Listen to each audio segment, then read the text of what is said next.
Welcome back, everyone. Thanks so much again for joining us.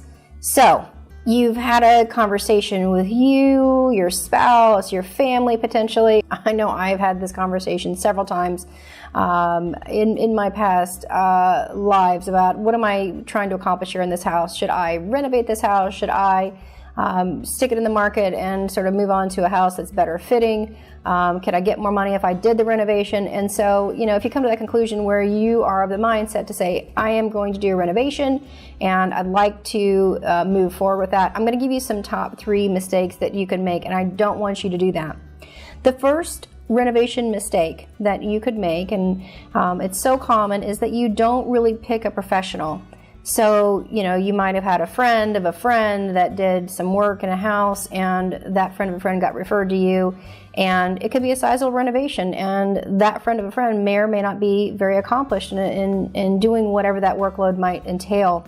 So the thing that I would always encourage anyone to consider is interview some people. And as you go through the interviewing process, it doesn't mean you need to interview 5 to 10. I'm not saying that. I'm just saying maybe interview 2 to 3 people, professionals in the business of renovation that could do a good job for you, and make sure that you vet those people out, because they're going to be spending time in your residence typically, and they're going to be spending time with you and your family. So you want to feel comfortable with those people, not only personally, but obviously with their professional achievements and their ability to carry off this job in a timely fashion and on budget. Number 2 is really that idea of defining scope. So you don't do these renovations in a daily course of your work. You probably are doing something else for a profession. These folks do it on a daily basis. And what I find commonly happening is that the scope of work for that particular project isn't very well defined. What I mean by that is you say, I'd like to get my bath redone, which is going to entail, cabinets, maybe a new enclosure for your shower. Is it frameless? Is it not? What kind of tile is going to be used? What kind of finish level is going to be put in there? What kind of additional accent pieces might be put in? Lighting.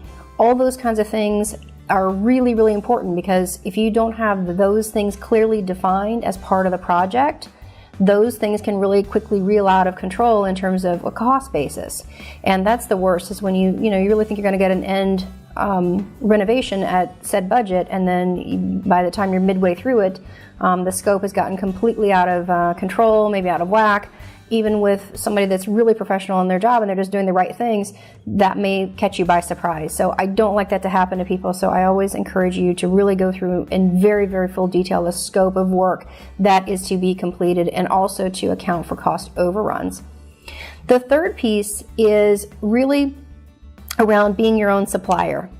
And that can be a really tough road to hoe. And along the same line of being your own supplier is the whole idea of you being your own designer.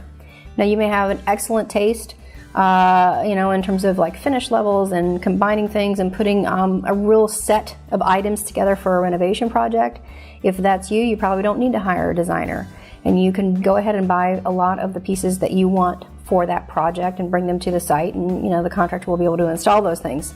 However, there's a ton of the population that doesn't have that expertise, and it can be really daunting because you've got so many pieces and parts. Your floor tile for your enclosure is different than your wall tile.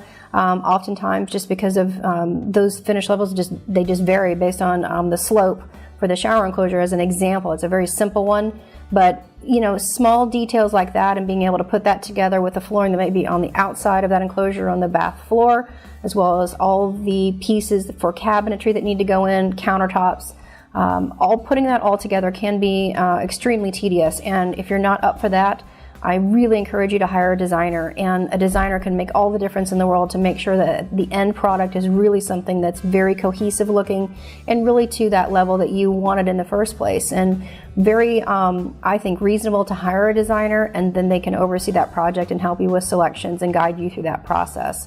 So that's a third mistake, that really I hope that you consider. And any of these things that we've talked about, I've stepped in all of them, frankly.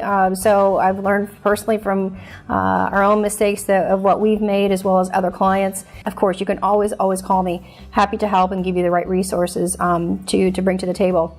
And so those are the 3 mistakes, and I hope you have a wonderful day, and look forward to connecting with you very soon.